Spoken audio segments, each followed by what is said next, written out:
नमस्कार, मैं हूं doctor Vrinda Singh, associate professor home science, government girls college Nagaur.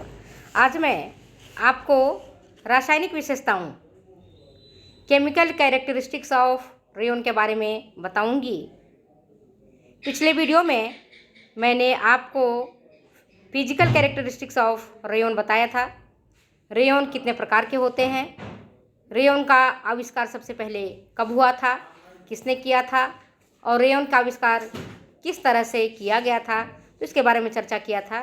और फिजिकल प्रॉपर्टीज़ में उसका क्या संगठन है, उसकी क्या माइक्रोस्कोपिक स्ट्रक्चर है, क्या कितना उसका डायमीटर होता है, उनकी क्या मजबूती है, कैसा चमक है, रंग उसमें किस प्रकार के डाले जा सकते हैं, उनकी प्रत्यास्थता कितनी है, धूप और प्रकाश का उन पर क्या प्रभाव पड़ता है, प्रतिस्कंदता का इस पर क्या प्रभाव है, ताप और विद्युत संवाहकता का इस पर कि कैसे और किस तरह से प्रभावित होता है, रगड़ और घर्षण, इन सब के बारे में चर्चा किया था। आज हम रासायनिक विशेषताओं के बारे में बताएंगे कि रेयॉन के रेशों पर अम्ल का क्या प्रभाव पड़ेगा। तो सांद्र और शक्तिशाली खनिज अम्ल के ठंडे और गर्म घोल, खनिज लवण किसको कहेंगे, जैसे सल्फ्यूरिक अम्ल है, नाइट्रिक अम्ल है, हाइड्रोक्लोरिक अम्ल है, ये खनिज लवण का अम्ल कहलाते हैं।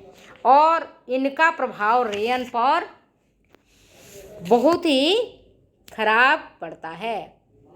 काफ़ी इसका जो प्रभाव है वह हानिकारक होता है, क्योंकि आप जानते हो इनके निर्माण में जो कॉटन लिंटर्स हैं, या जो बांस की लुगदी है, कागज़ की लुगदी है, या लकड़ी की लुगदी है, पल्प है, उनको इन्हीं अम्ल में घोला जाता है। तो जब जिस चीज़ से बना है अगर उसी में घोल दोगे तो वापस वो नष्ट हो जाएगा। तो जो हाइड्रोक्लोरिक अम्ल है, नाइट्रिक अम्ल है या सल्फ्यूरिक अम्ल है, इसमें ये पूरी तरह से नष्ट हो जाते हैं। लेकिन कार्बनिक अम्ल जैसे ऑक्जेलिक अम्ल, साइट्रिक अम्ल से भी रेयन पर हानिकारक प्रभाव पड़ता है, पर उतना अधिक नहीं पड़ता है। हाँ, इसके संपर्क में आकर के रेशे कमज़ोर और निर्बल हो जाते हैं। एसिटिक अम्ल का विस्कोस और क्यूप्रामोनियम रेयॉन पर कोई हानिकारक प्रभाव नहीं पड़ता है, पर एसीटेट रेयॉन क्षतिग्रस्त हो जाते हैं। दूसरा देखोगे क्षार का प्रभाव, इफेक्ट्स ऑफ अल्कलीज। तीव्र शक्तिशाली एवं गर्म क्षार के घोल रेयॉन के रेशों को क्षतिग्रस्त करके नष्ट कर देते हैं। सोडियम हाइड्रोक्साइड के संपर्क में आकर रेयॉन की तनाव सामर्थ्य, जो टेंसाइल स्ट्रेंथ है, वो कम हो जाती है और नष्ट हो जाती है। अमोनिया, बोरेक्स, कड़े साबुन या शोधक पदार्थ, फॉस्फेट आदि के उपयोगों से इनकी चमक समाप्त हो जाती है। इसलिए धुलाई करते समय मृदु एवं नरम साबुन का प्रयोग किया जाना चाहिए। तो आप ये देखते हो कि इफेक्ट्स ऑफ अल्कलीज का भी रेयॉन के रेशे पर बुरा प्रभाव पड़ता है, हानिकारक प्रभाव पड़ता है। और ख़ास करके जो तीव्र होते हैं, गर्म क्षार होता है, मान लो कि अब गर्म पानी में कई बार हमारी माताएं और बहनें जब ज़्यादा गंदा हो जाता है तो क्या करते हैं, गर्म पानी में सोडा डाल करके उसको उबाल देती हैं, फिर उसको रगड़ करके धोती हैं। ऐसा नहीं करना है। अगर आप ऐसा करोगे तो आपका वस्त्र पूरी तरह से क्षतिग्रस्त हो जाएगा, रेशे कमज़ोर हो जाएंगे।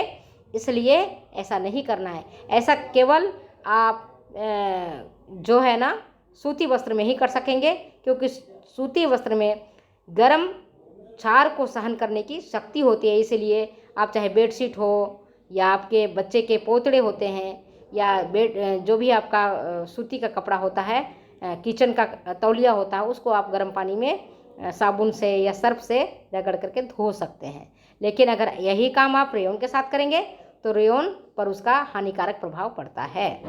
अमोनिया, बोरेक्स, कड़े साबुन, ये शोधक पदार्थ, फॉस्फेट आदि के उपयोग से इनकी चमक समाप्त हो जाती है। इसलिए कभी भी अगर आप रेयॉन के वस्त्रों की धुलाई करते हैं तो मृदु और नरम साबुन का प्रयोग करें। तीसरा है ब्लीच का प्रभाव, इफेक्ट ऑफ ब्लीचिंग।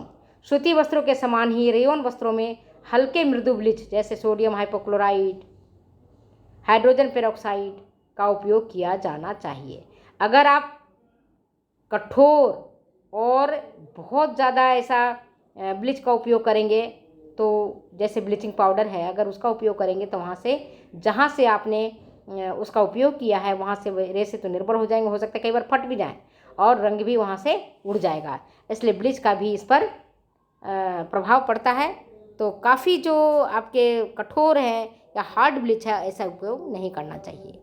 इसके बाद आता है रंगों का प्रभाव, इफेक्ट ऑफ डाइज। क्यूप्रामोनियम एवं विस्कोस रेयन को रंगों के प्रति गहरा सादृश्य रहता है। इस कारण इन पर सभी रंग चढ़ते हैं और खिलते हैं। रंग पक्का चढ़ता है, इसे किसी भी रंग से सुंदर और आकर्षक डिजाइनों में रंगा जा सकता है। साथ ही रंग धूप, धुलाई, प्रकाश, पसीने, वातावरणीय हवा आदि से अप्रभावित रहता है तथा लगातार प्रयोग के पश्चात भी उनमें वही चमक और रंग बना रहता है। इसलिए ये पर्दे एवं परिधान के लिए उपयुक्त रहते हैं।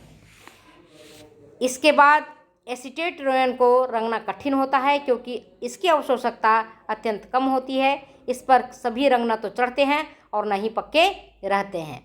इसके बाद देखेंगे पसीने का प्रभाव, इफेक्ट ऑफ स्वीट। तो रेयन में पसीने का सोखने का अद्भुत और विलक्षण गुण होता है। पसीने से इनका रंग, गुण, मजबूती, चमक इन पर कुछ भी प्रभाव नहीं पड़ता है। और आप देखते हो कि दूसरे जो वस्त्र हैं, रेशमी वस्त्र है या कपास का वस्त्र है, सूती वस्त्र है या अथवा कोई सिंथेटिक वस्त्र भी जहाँ से आपका पसीना निकलता है, जैसे कांख वाला भाग है वहाँ से पसीना निकलता है, तो आप देखोगे कि धीरे धीरे वहाँ पर रंग वहाँ का खराब हो जाता है और जैसे आप धोते हो तो वहाँ का रंग भी उड़ जाता है। ये सूती वस्त्र में भी देखने को मिलता है, रेशमी वस्त्र में भी देखने को मिलता है, वूलन वस्त्र में भी देखने को मिलता है। तो आज मैंने आपको रेयन का पूरे चैप्टर को पढ़ा दिया है कि आपने ध्यान से रेयन के चैप्टर को आपने पढ़ा है। तो आपको अगर ये चैप्टर अच्छा लगा है तो आप प्लीज़ इसको शेयर करें, कमेंट करें और सब्सक्राइब करें। आगामी वीडियो में मैं आपको नायलॉन के बारे में बताऊंगी कि नायलॉन के रेस से कैसे तैयार किए जाते हैं और इनसे वस्त्र किस तरह से और कैसे बनाए जाते हैं। तो फिर मिलते हैं हम आगामी वीडियो में। रेयन के साथ ख़त्म हो गया है और अब हम नायलॉन के साथ मिलेंगे। नायलॉन को हम ताप सुनम या संश्लेषित रेशा कहते हैं। इसके बारे में हम जानकारी प्राप्त करते हैं अगले वीडियो में। Thank you, lots of thanks to you और मिलते हैं फिर अगले वीडियो में।